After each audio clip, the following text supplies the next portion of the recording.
तो बच्चों, क्या हुआ कहानी में द हैप्पी प्रिंस की? कहानी में ये हुआ है कि हैप्पी प्रिंस अब हो चुका है अंधा। क्यों हुआ? क्योंकि उसने अपनी दोनों जो रत्न वाली आंखें थी, जो जिसमें सफ़ायर लगे हुए थे, नीलम लगे हुए थे, वो दे दिए लोगों को उनकी मदद के लिए। और जो स्वॉलो है उसका भी हृदय परिवर्तन हो गया है और अब वो इजिप्ट जाने की बजाय क्या कर गया है? हैप्पी प्रिंस के पास ही रुक गया है। चलो जानते हैं कि कहानी में आगे क्या हुआ। All the next day he sat on the prince's shoulder. तो अगले दिन पूरे दिन वो बैठा रहा उस प्रिंस के शोल्डर पर, कंधों पर, and told him stories of what he had seen in strange lands. और कहानियाँ बताता रहा। कौन कहानियाँ बताता रहा बच्चों? स्वॉलो। तो स्वॉलो कहानियाँ बताता रहा जो कुछ भी उसने देखा है अजीब या फिर अजनबी जगहों पर, स्ट्रेंज लैंड्स। देखिए, स्ट्रेंज का मतलब क्या होता है? अजीब। लेकिन स्ट्रेंज लैंड्स है, स्ट्रेंज लैंड्स का मतलब क्या है? नई जगह पर, जो अलग अलग जगह उसने देखी वहाँ पर। तो वो कहानियाँ बताता रहा। Dear little swallow said the prince. तो प्रिंस ने क्या बोला कि प्यारे little swallow, you tell me of marvellous things. तुम मुझे शानदार चीज़ें बताते हो। But more marvellous than anything is the suffering. लेकिन इससे भी ज़्यादा शानदार है जो सफरिंग है, जो पीड़ा है, ऑफ मैन एंड वुमेन। पीड़ा किसकी? आदमियों की और औरतों की। वो उससे भी ज़्यादा शानदार है। There is no mystery. इसमें कोई रहस्य नहीं है। So great as misery. कि कष्ट से ज़्यादा कोई बड़ी चीज़ नहीं है। Fly over my city.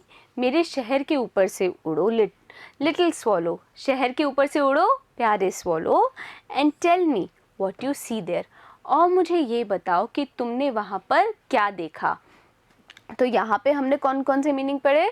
हमने जाना कि शोल्डर यानी कि कंधे, स्टोरीज यानी कि कहानियाँ, स्ट्रेंज यानी कि अजीब, मार्वलस का मतलब क्या होता है? शानदार, सफरिंग होती है पीड़ा, मिस्ट्री यानी कि रहस्य, मिजरी होती है कष्ट। तो क्या चाहता है हैप्पी प्रिंस? वो ये चाहता है कि स्वॉलो शहर के ऊपर से उड़े और हर वो चीज़ बताए, हर वो कष्ट और पीड़ा के बारे में बताए जो कि उसके शहर के निवासी भुगत रहे हैं। So the swallow flu over the great city. और इसी कारण से स्वॉलो उड़ा उस महान शहर के ऊपर से। And saw the rich making merry in their beautiful houses. और उसने क्या देखा कि जो रिच हैं, जो अमीर लोग हैं, वो मैरी हैं, आनंदित हैं अपने ब्यूटीफुल खूबसूरत हाउसेस में, घरों में। While the beggars were sitting at the gates, जबकि जो बेगर्स थे, जो भिखारी थे, वो सिटिंग थे, बैठे हुए थे गेट्स पर, द्वार पर।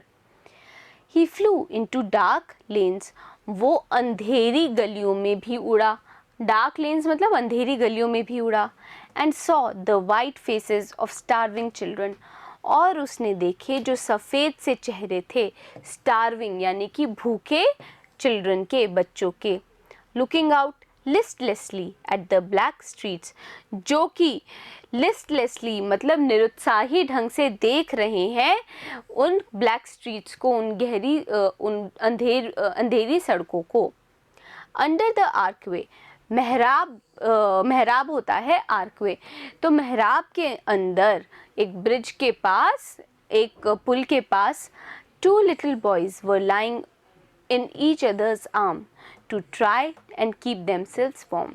तो मेहराब में, एक ब्रिज के, एक पुल के मेहराब में दो जो लड़के थे वो आपस में चिपक के सो रहे थे ताकि वो खुद को गर्म रख पाएं। How hungry, कितने भूखे, we are, हम कितने भूखे हैं। और वो बच्चे बोल रहे थे।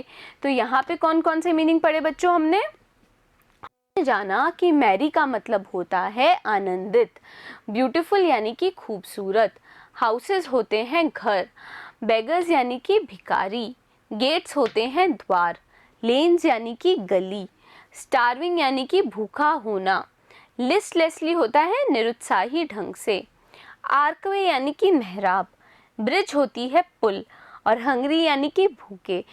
तो जो स्वॉलो है जब उड़ के जा रहा था उसने क्या देखा कि भाई दो लड़के आपस में चिपक के सो रहे हैं क्योंकि उनको ठंड लग रही है और वो इस तरीके से एक दूसरे को गर्म रख पाएँ। और वो बच्चे बोल रहे हैं कि हम कितने भूखे हैं।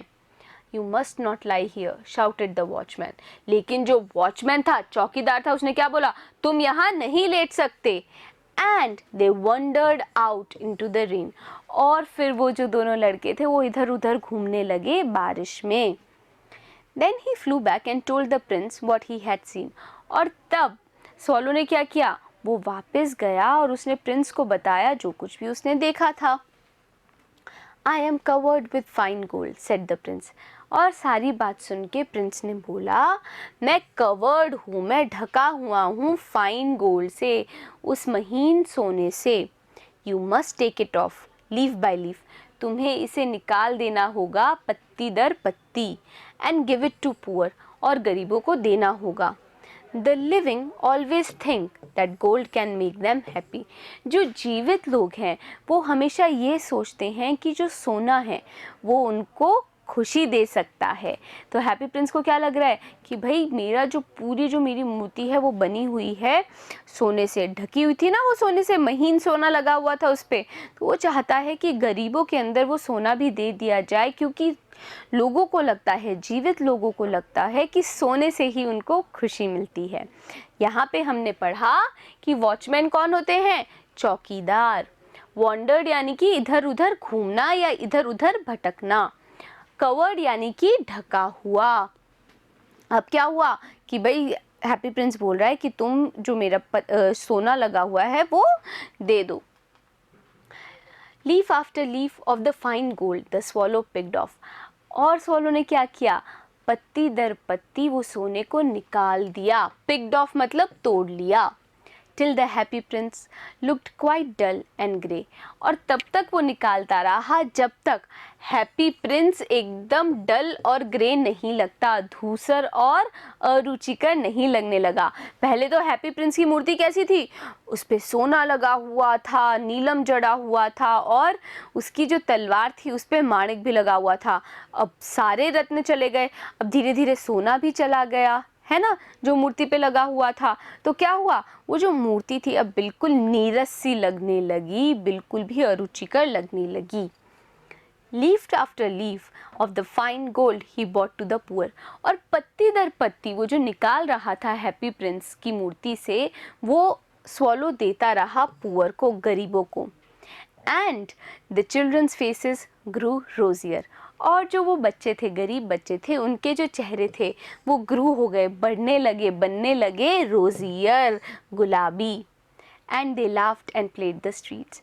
और वो बच्चे अब क्या करने लगे, वो हंसने लगे और सड़क पर खेलने लगे। We have bread now they cried. और वो बच्चे क्या बोलते थे, अब हमारे पास ब्रेड है। ब्रेड मतलब वही खाने के लिए, जैसे आप रोटी खाते हैं, कुछ बच्चे ब्रेड खाते हैं, तो वो क्या बोल रहे हैं कि अब हमारे पास खाने के लिए ब्रेड है। देन द स्नो केम। उसके बाद क्या हुआ, snow I. And after the snow came the Frost. और स्नो के बाद में आई फ्रॉस्ट। फ्रॉस्ट क्या होती है, पाला। The streets looked as if they were made of silver. जो सड़कें थी वो ऐसी लग रही थी जैसे कि वो सिल्वर की यानी कि चांदी की बनी हुई हैं। एवरीबडी, हर कोई। अब हर कोई क्या कर रहा है वो तो जानना ही है हमें, लेकिन मीनिंग्स को याद करना भी तो साथ साथ ज़रूरी है ना। मीनिंग्स याद रहेंगे तो कहानी भी अच्छे से समझ में आएगी। यहाँ पे कौन कौन से मीनिंग है बच्चों, हमने जाना कि पिक्ड ऑफ मतलब तोड़ना, डल यानी अरुचिकर या फिर नीरस, ग्रे क्या होता है धूसर, ग्रू यानी कि बढ़ना, रोजियर यानी कि उज्जवल या गुलाबी, फ्रॉस्ट होता है पाला, स्ट्रीट्स यानी कि सड़कें, और सिल्वर यानी कि चांदी। तो क्या लगा, जब स्नो आई उसके बाद पाला है तो ऐसा लगा कि जैसे सड़कें जो हैं वो चांदी की बनी हुई हैं। एवरीबडी वेंट अबाउट इन फर्स। और हर कोई फर पहने हुआ था। वेंट अबाउट इन फर्स यानी कि हर किसी ने फर पहना हुआ था, मोटा गर्म कोट पहना हुआ था। एंड द लिटिल बॉयज़ वोर स्कारलेट कैप्स। और जो छोटे बच्चे थे उन्होंने स्कारलेट यानी कि लाल रंग की टोपी पहनी हुई थी। And skated on the ice. और वो उस बर्फ़ पे स्केटिंग कर रहे थे। The poor little swallow grew colder and colder. लेकिन वो जो छोटा सा स्वॉलो था, अब वो उसको क्या लगने लगी, ठंड लगने लगी, वो और ठंडा होने लगा। But he would not leave the prince, पर फिर भी उसने प्रिंस को नहीं छोड़ा। He loved him too well. क्यों नहीं छोड़ा बच्चों उसने प्रिंस को? क्योंकि वो उस प्रिंस से अब काफ़ी प्रेम करता था। ही पिक्ड अप क्रम्स, वो क्या करने लगा, टुकड़े उठाने लगा, आउटसाइड, जो कि बाहर थे, बेकर्स डोर, एक बेकर के डोर के बाहर जो क्रम्स बिखरे थे वो उनको उठाने लगा। And when the baker was not looking, और तब उठाता था जब वो बेकर देख नहीं रहा होता था। And try to keep himself warm, और वो खुद को वार्म रखने की, गर्म रखने की कोशिश करता था बाय फ्लैपिंग, फड़फड़ा के अपने विंग्स, अपने पंख। तो बच्चों इतनी ठंड आ गई है कि ये स्वॉलो बर्दाश्त नहीं कर पा रहा, लेकिन मीनिंग्स तो पढ़ने ही पड़ेंगे ना हम लोगों को। स्वॉलो के साथ क्या हुआ वो तो हम अभी जान ही लेंगे। देखिए यहाँ के मीनिंग्स में स्कारलेट का मतलब है लाल, कोल्डर यानी कि ठंडा, क्रम्स होते हैं टुकड़े, और वार्म का मतलब क्या होता है, गरम। अब क्या हुआ है बच्चों कहानी में, ठंड आ चुकी है, पाला पड़ चुका है, और अब स्वॉलो को काफ़ी ठंड लग रही है। क्यों ठंड लग रही है भाई, है तो वो एकदम छोटा सा पक्षी ही ना, वो कोशिश तो कर रहा है खुद को गर्म रखने की और कुछ खाने की, वो खाना उसको मिल भी जाता है, पर क्या वो इतनी ठंड में ज़िंदा बच पाएगा, जानेंगे हम अगले वीडियो में। बने रहिएगा मेरे साथ, मिलते हैं अगले वीडियो में।